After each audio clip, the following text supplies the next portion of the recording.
Hello investors. Today I might interest you in a GMO, a genetically modified organism. This GMO that I'm talking about is a marmot that is able to change the color of its fur. Of course, such an organism does not exist today, but in order to make one we would need to use modern day biotechnology to extract the DNA from an organism that is able to change its color of its fur/skin and put it into the marmot. This way the marmot would then be able to change its color/fur too. But why would I want to do this? Why would I want to make a marmot that's able to change the color of its fur? Here's the marmot. It's a large species of ground squirrels. It stands about 7 inches tall and has fur that is grayish brown. At the same time, it stands on all 4 legs. However, the problem here is that the marmot lives in the alpine biome, a place that's also inhabited by large grizzly bears. These marmots have no escape mechanics. They have no way of running away, and they have no way of hiding from these grizzly bears. So they're easily susceptible to being hunted down or being caught by these grizzly bears. Of course, a 7-inch marmot stands no chance against a large grizzly bear. So how will we give the marmot a chance to survive against grizzly bears? The solution is to give the marmot a way to hide or a way to camouflage. The most famous animal with this ability is the chameleon.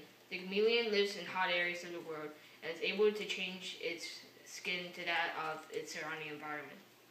If this trait will be implemented in the marmot will also be able to change the color of its fur, just like the chameleon could change the color of its skin, and as such, the marmot will be able to blend in with the surrounding alpine biome and be able to escape from attacks from grizzly bears. This way, the marmot population might increase drastically due to not being hunted down by grizzly bears, and it will actually have a chance to be able to survive against large grizzly bears within the area. Using modern day biotechnology, we will put the color changing gene from the chameleon as an embryo into the marmot.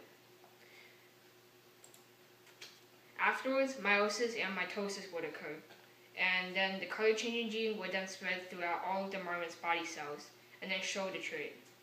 And the gametes from the offspring will also receive the modification.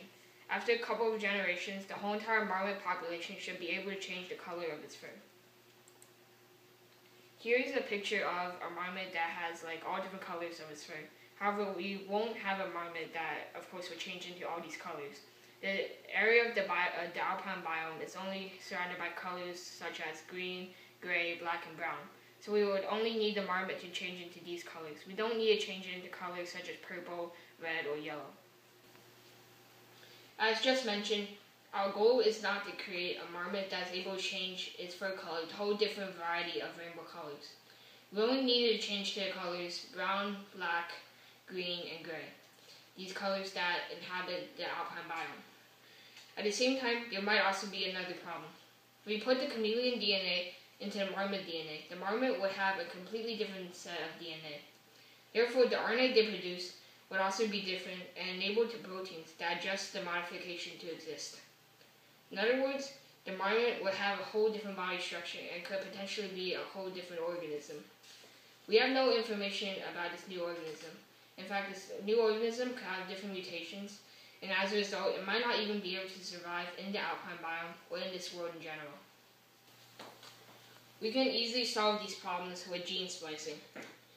We can cut out part of the chameleon's DNA that encodes for camouflaging, and more specifically, the camouflaging of the 4 colors mentioned before: brown, black, gray, and green, using modern day biotechnology, and then paste it into the marmot's DNA.